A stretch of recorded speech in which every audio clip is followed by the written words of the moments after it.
Gracias a Dios continuamos con nuestro estudio bíblico de la epístola de Pablo a los Romanos. Hoy continuamos con el capítulo 4,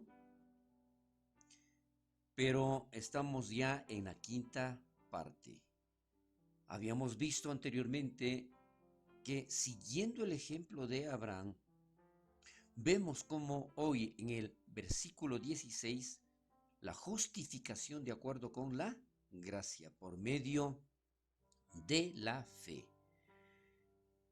Hacemos hincapié en este sentido, sobre todo en que somos salvos por su gracia, por medio única y exclusivamente de la fe. Y en esta frase, es por fe, la salvación es por fe y nada más. Solo podemos recibir la salvación por el principio de la gracia, por medio de la fe. La gracia no puede obtenerse a través de obras, ya sea obras pasadas, presentes o futuras, o prometidas. Esto se debe a que, por definición, la gracia es dada sin considerar nada de aquel que la recibe. Recuerde, esto se debe a que, por definición, la gracia es dada sin considerar nada de aquel que la recibe. Hay un comentario referente a esta parte de la gracia por Spurgeon y dice: la gracia y la fe son congruentes y se unirán en el mismo carruaje.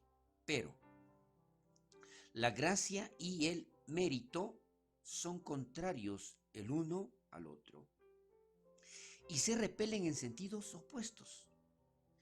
Y por lo tanto, Dios no ha elegido ponerlos bajo el mismo yugo. Entonces aquí está mucho más claro referente a la gracia y a la fe, que es parte, y como habíamos dicho anteriormente, ¿no es cierto?, que la salvación es por el principio de la gracia, pero por medio de la fe. Continuando en esta explicación, vemos también que al fin de que la promesa sea firme para toda su descendencia, la promesa solamente puede ser firme si es de acuerdo a la gracia. Recordemos entonces que únicamente por gracia nosotros, al tener fe, recibimos la justificación. Si la ley es la base de nuestra salvación, o si la ley fuera la base de nuestra salvación, entonces nuestra salvación dependería de nuestro cumplimiento de la ley. Y el asunto es que anteriormente también ya lo hemos visto, que nadie puede guardar la ley lo suficientemente bien para ser salvos por ella. Todos pecamos y estamos destituidos de la salvación. Una promesa de salvación con respecto a la ley nunca puede ser firme. Recuerde, una promesa de salvación con respecto a la ley nunca puede ser firme. Aquí tenemos referente a esto otro comentario de Paul. Dice: si la promesa fuera de la ley, sería poco confiable e incierta, debido a la debilidad del hombre, quien no es apto para cumplirla. Entonces, sí, estamos mucho más claro referente a esta parte de que solamente por gracia nosotros podemos ser salvos en medio de la fe, sino también para que es la fe de Abraham. ¿Cómo nosotros podemos explicar esto? El cual es Padre de todos nosotros. Si nos referimos, y por eso decíamos, no siendo siguiendo el ejemplo de Abraham. Nosotros somos justificados de acuerdo con la gracia por medio de la fe. Recuerde esto siempre.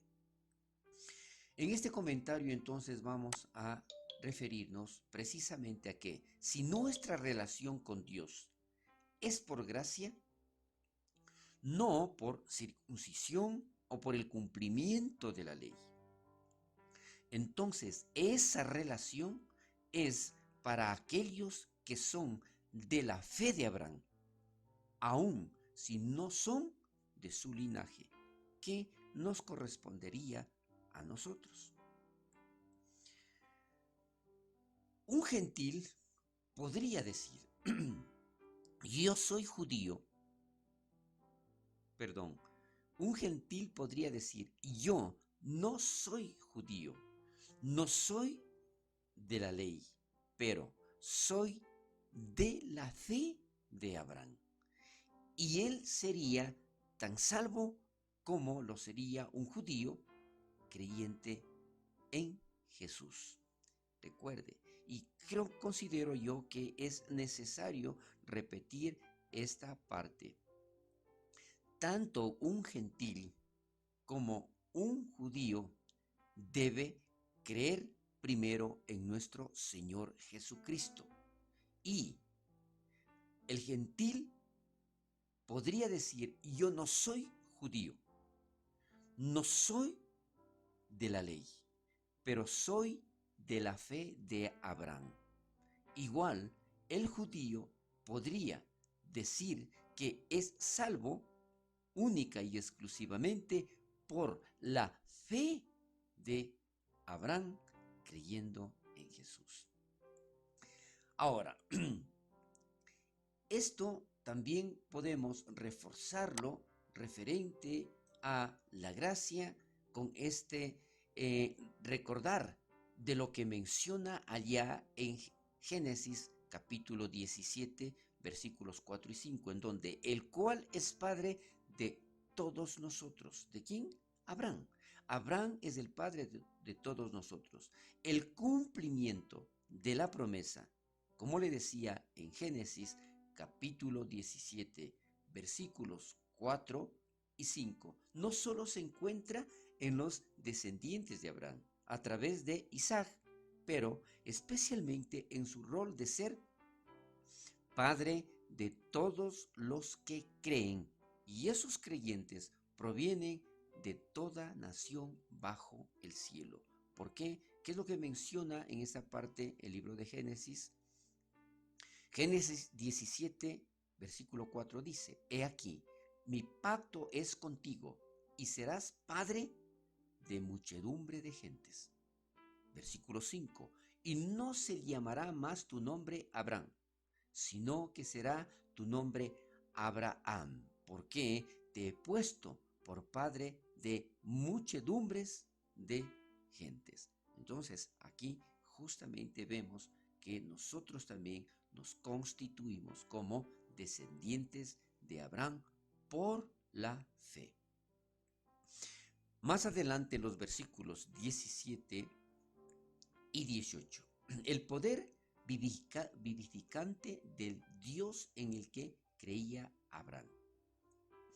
Estos dos versículos hablan precisamente de esa fe maravillosa que por esta razón se le considera a Abraham el padre de la fe. Para llegar a ser padre de muchas gentes, aun cuando tomó un trabajo sobrenatural para hacer a Abraham el padre tanto físico de muchas gentes, también tomó un trabajo sobrenatural para hacerlo el padre espiritual de muchas gentes. Entonces, ¿qué es lo que nosotros vamos a ver referente a este ejemplo que tenemos de Abraham en su fe? El Señor da vida a los muertos. Es algo que se menciona en la palabra de Dios, el cual da vida a los muertos y llama las cosas que no son como si fuesen. A esto nos vamos a referir principalmente a lo que Dios hizo a través del vientre de Sara. Entonces, ¿qué es lo que nosotros vemos en esta parte? Estas obras de Dios demuestran su habilidad de dar vida ¿a quién? A los muertos. Y llamar cosas que no son, como nuestra justicia, como si fuesen, al contarnos como justos. ¿Qué es lo que nosotros estamos entendiendo aquí? Algo que no puede darse de forma natural, algo que nosotros no podemos tenerlo, como habíamos visto anteriormente, referente al cumplimiento de la ley. Entonces, esto, el llamar cosas que no son, significa que definitivamente gracias a la misericordia de Dios, nosotros somos justificados, nosotros somos justos. Caminamos un poco más referente a estos dos versículos y vemos aquí de lo que se comentaba anteriormente. Si Dios pudo llamar al vientre estéril de Sara a la vida, porque recordemos, tanto por su edad como también por haber perdido ya la costumbre de las mujeres, esto era imposible en Sara. Pero dice aquí, si Dios pudo llamar al vientre estéril de Sara a la vida, puede llamar a aquellos que están muertos en vuestros delitos y pecados, como lo vamos a ver en Efesios 2:1, a una vida nueva en Jesús. ¿Qué es lo que menciona aquí la palabra de Dios en Efesios 2:1? Y Él os dio vida a vosotros cuando estabais muertos en vuestros delitos y pecados. Vemos entonces cómo Dios obra, cómo Dios hace las cosas de lo que no existe, de lo que para el ser humano es imposible.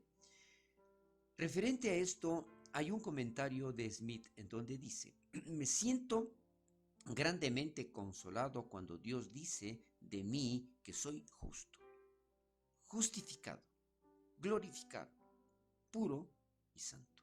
Dios puede llamar dichas cosas antes de que existan.